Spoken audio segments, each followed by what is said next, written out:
नमस्कार, मैं आरपी सिंह यादव। आप देख रहे हैं मेरा YouTube channel RP Singh Yadav editor. आज मैं आगरा में यमुना नदी के ऊपर बात करूंगा। यमुना की इतनी हालत खराब है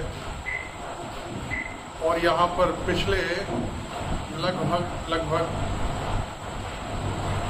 1990 से 89 से मान के चलिए, तब से बीजेपी का नगर निगम में शासन है और बहुत सारी अधिकांश सीटें बीजेपी के कब्जे में हैं, लेकिन यमुना में सुधार आज तक नहीं हो पाया। इस मामले में मेरे साथ हैं आगरा के पर्यावरणविद रवि सिंह।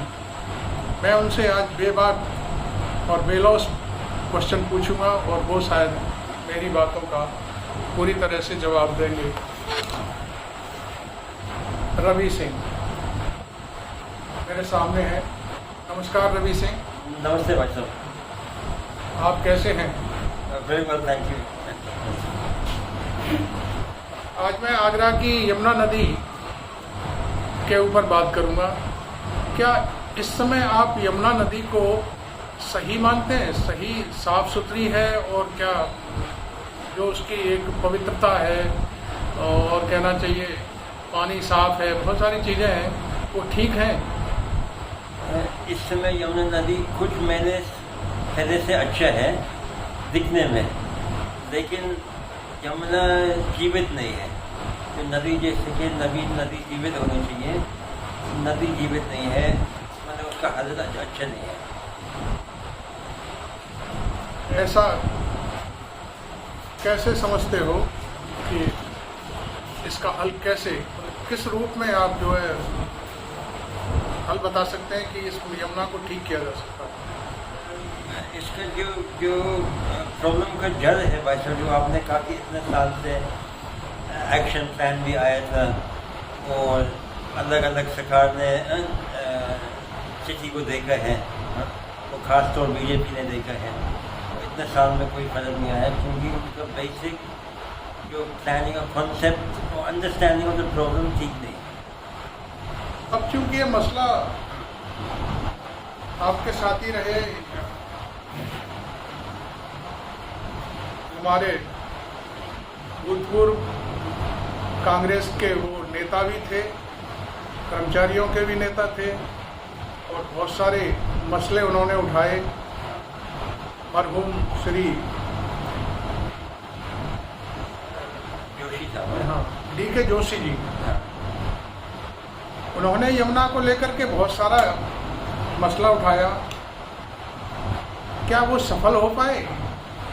वो अपने एजेंडा को एक डायरेक्शन में ले है, लेकिन पूरे सफल नहीं हो पाए, क्योंकि उनका कहना था कि भ्रष्टाचार है। जब तक भ्रष्टाचार नहीं है वो कुछ एंड तक रिजल्ट नहीं आएंगे। लेकिन जो इश्यूज है उन्होंने ग्राउंड पे आइडेंटिफाई किया है। आज तक किसी ने या बहुत कम लोगों ने अखबारों पत्रकार को छोड़ के ग्राउंड पे नहीं, ये देखने के लिए कि वास्तविकता क्या है यमुना का। उन्हें हर नाली हर मोड़ नदी का देखा था आगरा शहर में। चूँकि उन्होंने सुप्रीम कोर्ट में भी कुछ याचिकाएं डाली थी, NGT में भी डाली थी, हाँ, लेकिन वो मैच्योर नहीं हो पाए, जो ऐसा मानते हो? जो सुप्रीम कोर्ट में जो उनके याचिका डाले थे उनको मैच्योर हुआ था, क्योंकि उसमें मॉनिटरिंग कमेटी भी बना था, और जो भी उन्होंने इश्यूज उठाए थे इनडायरेक्टली यमुना से संबंधित है। जैसे पीने का पानी था उसमें, और सीवेज का ट्रीटमेंट है जो वापस जाते यमुना में, ये सब चीज़ें इनडायरेक्टली यमुना से रिलेटेड था, और वो उसका पिटिशन था सक्सेसफुल था, लेकिन जो कमेटी को अधिकारी को चलने नहीं दिया।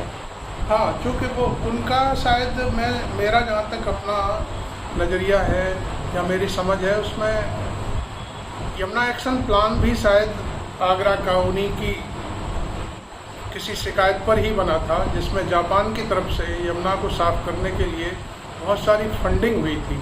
अब वो फंडिंग कितनी हुई है तो मैं नहीं बता सकता, लेकिन फंडिंग हुई थी। और जापान के आज भी बोर्ड लगे हुए हैं जगह जगह, कहीं सीवेज पंपिंग सेट लगाने के लिए, वो भी सफल नहीं हो पाए शायद, मैं समझता हूँ। अच्छी बात है।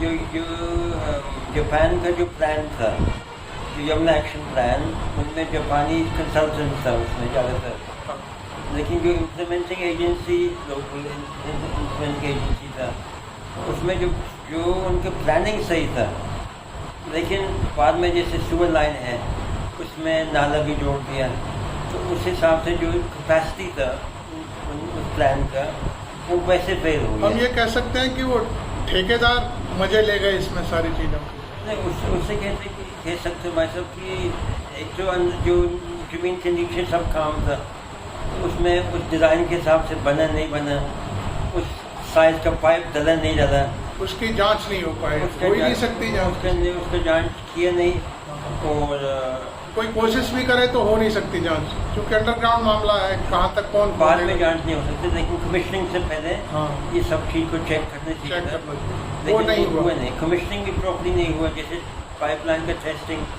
अच्छा, सुप्रीम कोर्ट के आदेश पर बार बार निगरानी कमेटी की बैठक होती थी, प्रशासन के लोग आते थे, सारे लोग आते थे, एडीए भी शायद उसमें एक डोमिनेट विभाग के रूप में काम करता था, लेकिन जहाँ तक उनसे मेरी कभी बात होती थी तो वो कहते हैं कि हम कागज़ मांगते हैं, कागज़ ही नहीं देते हैं, कुछ इस तरह की भी चीज़ें हुआ करती। जोशी साहब का एक कंप्लेंट था कि पूरे कागज़ नहीं देते, हाँ, तो उन्होंने एक बार बताया था कि पहले वो गिनती करता था कि इस रिपोर्ट में कितने पेजेस हैं, और वो ढूंढता था कि कौन से पेजेस मिसिंग हैं। दैन उनको मालूम था कि जो मेन इशू है, जो डिफेक्ट है, वो मिसिंग पेजेस में है, वो मांगता था कि कमेटी मीटिंग में मांगा है कि ये वाले पेजेस मिसिंग है, तो उस समय में कमिश्नर तो मानना पड़ता था कि ये कमीशन पेजेस मिसिंग है, लेकिन उस मीटिंग का रिदम खत्म हो गया कि जैसे उसने तैयारी करके आया वो पार्ट मिसिंग है, दैन वो नेक्स्ट मीटिंग में दिए वो पार्ट, तो जो उसका रिदम और जो सेंस है, वो उनका ये कहना था कि ये हम मॉनिटरिंग नहीं कर रहे, इस टाइप का एक टाइप का पालन वाला मीटिंग हो रहा था कि कोई शिकायत हुआ तो पालन हो रहे, जो मॉनिटरिंग और फ्यूचर आपका प्लानिंग। कहने का अर्थ है सीधा कि शिकायत को लिंगर ऑन करके सुनो। एब्सोल्युटली बात है, वो लिंगर ऑन करके, तो लिंगर ऑन करने में वो कहते थे कि कॉस्ट भी बढ़ जाता था, एस्केलेशन, तो उसमें भी फ़ायदा है, लिंगरिंग में भी फ़ायदा है, हाँ और सोल्यूशन ना हल करने में फ़ायदा है, हाँ, क्योंकि पैसे मिलते हैं उसको हल करने के लिए दोबारा, बिल्कुल। तो हर चीज़ में वो मनी गेम आप कह सकते हैं एक सिंपल लैंग्वेज में। अच्छा, कई बारी जब से मैं समझता हूँ 9 साल से भारत सरकार पर बीजेपी का कब्जा है, बीजेपी सरकार है, वहाँ के मिनिस्टर आते हैं, और एक मिस्टर गडकरी आए थे, उन्होंने कहा मैं पानी के जहाज चलवाऊंगा दिल्ली से आगरा तक, तो क्या ये केवल हेडलाइन बनाने की बातें होती हैं या कुछ कर भी सकते हैं ऐसे लोग?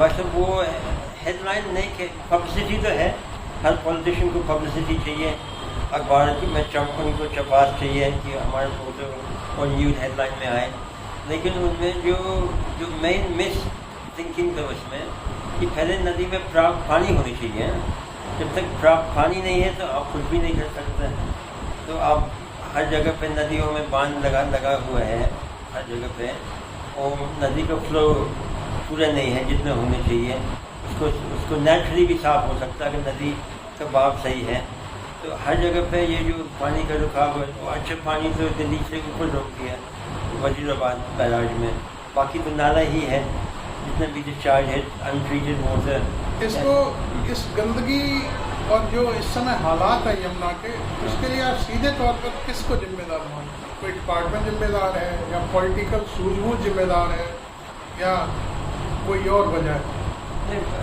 उसमें जो पॉलिटिकल पार्टी जिम्मेदार है, क्योंकि वो इलेक्टेड मेंबर है, इलेक्टेड बाय पब्लिक, तो उनको जवाब पब्लिक को देना है, अगर उनने नहीं किया तो वो दोषी है। जो डिपार्टमेंट है वो अपने टेक्निकल या समझ से कर रहे हैं, लेकिन वो भी हिंडर है by the. You mean department कभी नहीं कहता कि हमारे भरोसे आप कोई घोषणा करो? नहीं कहता? नहीं कहता, नहीं। एक्चुअली जो उनको टाइम भी नहीं देते, जो टिपिकल प्रॉब्लम है इंडिया में कि जो पॉलिटिशियन, जो राजनीतिक लोग हैं, वो घोषणा करते हैं, वो इंजीनियर, प्लानर, डॉक्टर, उनको टाइम चाहिए उसको लागू करने के लिए, तो अगर उनसे कहते कि आप कल नक्शा ले आओ, तो वो होगा कैसे?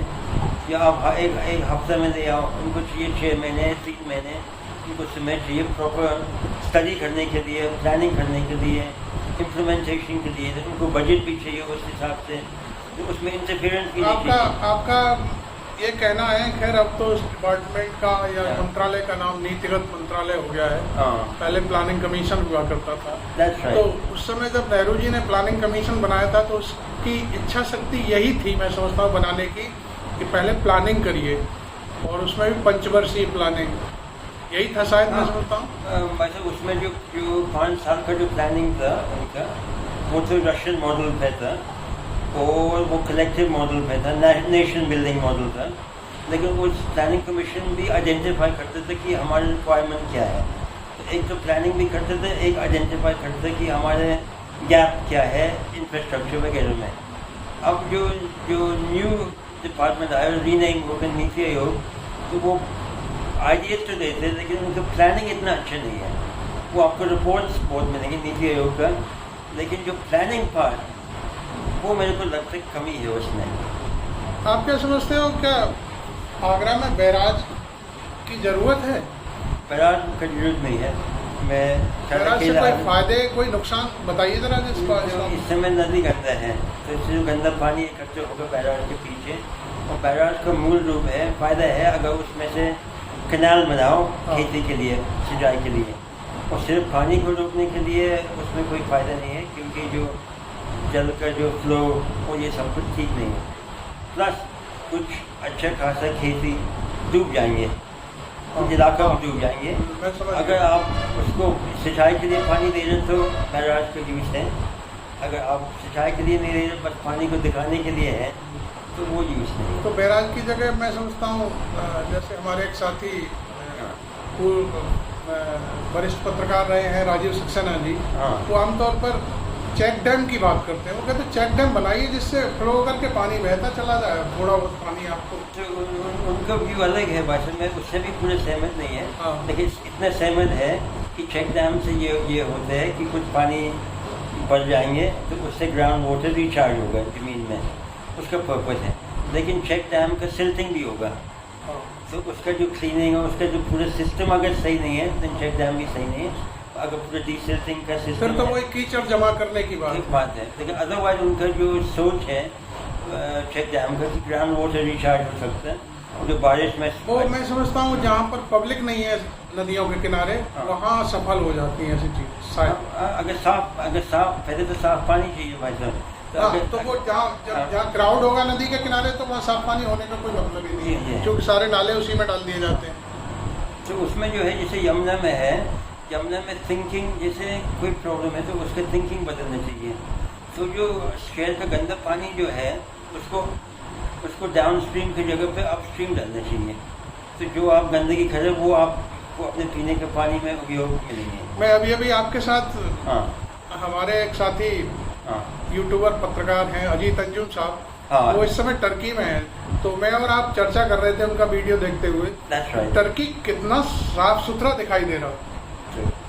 वो हमको लगा था कि वहाँ सिविक प्राइड है, एक अपने शहर का या देश का बहुत फीलिंग है, इज्जत है, बाहर के लोग भी आते हैं।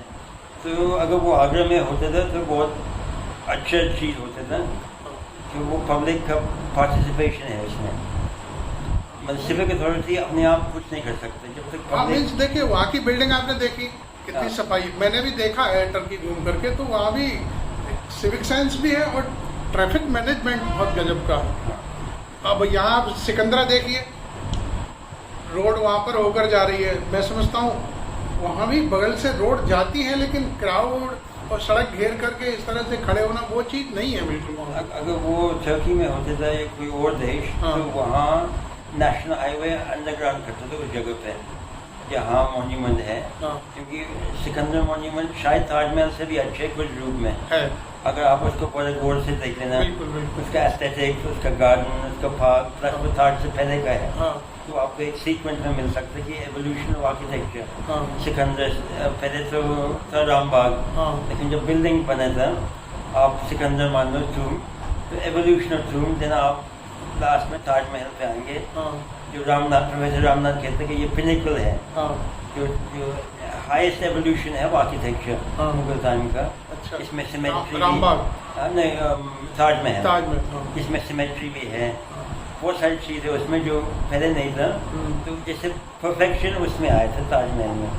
और भी मॉन्यूमेंट्स में बहुत अच्छी चीज़ें देखनी थी, लेकिन परफेक्शन ताजमहल में ही है। हमारे एक और साथी वरिष्ठ पत्रकार हैं आगरा में, जो यमुना आरती के जरिए हाँ। यमुना को साफ करने की बात कहते हैं, और रोजाना वो ये सब कर भी रहे हैं। हाँ। और मैं समझता हूँ कई वर्ष हो गए उनको ये कार्यक्रम करते हुए, लेकिन उनकी बात अभी सुनने में सरकार घबरा रही है या सरकार कर नहीं पा रही है। और वहाँ बहुत सारे नेता जाते हैं और वचनबद्ध होकर के आ जाते हैं कि हम ये कर देंगे वो कर देंगे, लेकिन होता कुछ भी नहीं। तो उसमें जो है कि आपको इलेक्शन टाइम में ज़्यादा मिलेंगे, नहीं तो लोग यमुना आरती में भी, वो केजरीवाल ने भी कोई घोषणा की है दिल्ली में यमुना के लिए इलेक्शन के टाइम पे। तो इलेक्शन के टाइम में बहुत सारे घोषणा होते हैं, लेकिन उसका जो इम्पोर्टेंट पार्ट है कि वो अवेयरनेस क्रिएट करें। जो नदी के जो स्थिति का अवेयरनेस जो है, इतने तो कह सकते कि एक आदमी या एक ग्रुप रोज वहाँ जाके अवेयरनेस क्रिएट करे, लेकिन आउटकम फिजिकल इम्प्लीमेंटेशन आउटकम नहीं है उसमें। आउटपुट नहीं कुछ मिल रहा नहीं एट ऑल, नो आउटपुट। लेकिन उनका जो ये है कि वो कम से कम पब्लिक को जन जागरण हो रहा है, जन जागरण होगा उन्हें डेली बेसिस, पब्लिक को अवेयरनेस चल रही है। जो ब्रिज के साथ वो भी डॉक्टर भट्टाचार्य हाँ। जो और लोग हैं, वो अगर वहाँ जाए तो कुछ चिंता तो होगा उनके अंदर। बिल्कुल बिल्कुल। बाकी जो है मौका प्रस्त आदमी तो आएंगे, हाँ। राजनीतिक लोग आएंगे वहाँ नहीं, पे। मैंने देखा यदि अवेयरनेस की बात जहाँ तक चली है तो दयालबाग में भी एक पोइया घाट पर, जहाँ पर आप खड़े नहीं हो सकते थे, पोइया घाट पर एक मतलब 2-3-4 महीने पहले की बात बता रहा, तो वहाँ पर राधा स्वामी सत्संग सभा ने अपनी जमीन करीब 7-8-9 बीघे जमीन को डेवलप करके और वहाँ पूरी यमुना को करीब 1 किलोमीटर के दायरे में साफ कर दिया है, बहुत बैठने के लायक बना दिया है। और बैकुंठ धाम स्वर्गलोक नाम दिया है उन्होंने, बड़ा प्यारा लगता है। आगरा की पब्लिक भी वहाँ जाती है, बड़ा सवेरे सवेरे देखिए आप क्राउड होती है, कोई व्यायाम कर रहा है, कोई प्राणायाम कर रहा है, कोई क्या बोलते हैं इसको, रोजाना योग जो होता है योग कर रहा है। बड़ा लोग खुश हैं। और इससे पहले कुछ अखबारों ने तो जाने लिख दिया कि वो भूमाफिया है, कब्जा कर लिया है यमुना पे, ये है वो है, तमाम प्रशासन की एनर्जी भी वेस्ट कराई उन्होंने। That's right, और yes. वहाँ पर गए, अधिकारी जा रहे हैं, ये फालतू की बातें हुई, कोई शिकायत हो गई। लेकिन बाद में जब प्रशासन के लोगों ने देखा कि ये तो दयालबाग ने तो वास्तव में यहाँ पे स्वर्गलोक बना दिया है, स्वर्ग बना दिया है जब इस इलाके को, क्या आपका क्या मत है इसमें? इसमें दो चीज़ है बस। एक तो हर काम फीलिंग से होते हैं। तो दयालबाग ने जो भी काम किया, कार्य किया या सेवा किया वहाँ पे यमुना पे, तो वो स्टार्टिंग पॉइंट तक एक तो किसी का विजन था कि वहाँ सफाई होनी चाहिए, दूसरा था फीलिंग था। और फीलिंग के साथ जब फीलिंग थे तो कई लोग जुड़ गए, तो उनके पास मैन पावर या मैन पावर शब्द सही नहीं है क्योंकि लेडीज भी बहुत होगा उसमें उसको कहने के लिए, लेकिन पीपल बहुत था वहाँ। उन लोगों ने मिलकर उसको बड़े धार्मिक रूप से, बड़े फीलिंग से उसको क्लीन किया। मैंने आपके अभी आपने कहा कि दिल से जो काम होता है। हाँ, मैंने आपका एक वीडियो देखा था जिसमें वो हेल्थ कैंप भी वहाँ था, वो भी उससे एक बाप ने जुड़ने के लिए है। उसके बाद उसको मेंटेन करें, उनको उन्होंने लगभग 2500 पौधे रोपण कर दिए। देन आपका जो रजिस्ट्रार या जो डायरेक्टर है उसने भी आपके चैनल पर डिस्क्राइब किया था। वो professor head of the department थे बॉटनी के। हाँ, तो उससे डिस्क्राइब किया कि प्लांट कुछ कैसे सिलेक्ट किया था। तो ऐसे नहीं कि जैसे यहाँ आगरा में ज़्यादातर बिना सोच के प्लांट्स लगाते। उन्होंने अभी अपनी बात कही कि वो बायोडाइवर्सिटी पार्क के रूप में बहुत जबरदस्त विकसित होगा 1-2 साल के भीतर। तो उनको जगह के हिसाब से प्लांट्स को सिलेक्ट किया और प्लांट्स को मिक्स करके लगाया है वहाँ, तो वो बहुत अच्छा चीज़ है। ये मैं समझता हूँ आध्यात्मिक अप्रोच थी दयालबाग की, जो राधा स्वामी मत का थिंकिंग है, सोच है, उसमें वहाँ के जो श्रद्धेय गुरु महाराज हैं PS सत्संगी साहब, उनका बहुत बड़ा योगदान है। और उन्होंने अपनी पब्लिक से ही, अपनी संगत से ही काम कराया। उन्होंने उसमें किसी का 1 रुपया भी नहीं लिया, न कोई योगदान है किसी का। अच्छा, उसमें जो है कि 20-25 ट्रक मलबा गंदगी निकाल करके उन्होंने फेंकवाई वहाँ से। ये बहुत बड़ी बात है, बाकी किसी को क्या लेना देना। अच्छा, ये तो असली धर्म है, जो जो कहते रिलीजन है। हाँ। आप आजकल राजनीति में रिलीजन भी आ गया है। हाँ। वो रिलीजन नहीं है जो आप दियालबाग में देखा, जिस तरीके से नदी हाँ, को लोग अब तो फोटो खिंचवाते हैं बस, हाँ। हो गई, छप गई खबर, हो गया वो खबर। है असली रिलीजन, असली फीलिंग। वो हम लोग सोचते जो दियालबाग में नहीं रहते हैं हाँ। कि अगर वो और डाउन स्ट्रीम आता था, वो खाजम ताजमहल तक, तो शायद दियालबाग पूरा खत्म ही कर देंगे। थैंक यू रवि भाई। हाँ वीडियो लंबा ना हो जाए, इस वजह से लोग बोर ना हो जाए, हाँ तो मैं अगले वीडियो के साथ आपसे फिर कभी चर्चा करूंगा। हाँ। आप देख रहे हैं मेरा YouTube channel RB Singh Yadav. आप इसे सब्सक्राइब करें, फॉलो करें, लाइक करें और ज्वाइन करें और शेयर कर इस हमारे परम मित्र और आगरा के पर्यावरणविद रवि सिंह की बात को सुने कि उन्होंने यमुना नदी के ऊपर क्या क्या कहा। Thank you very much.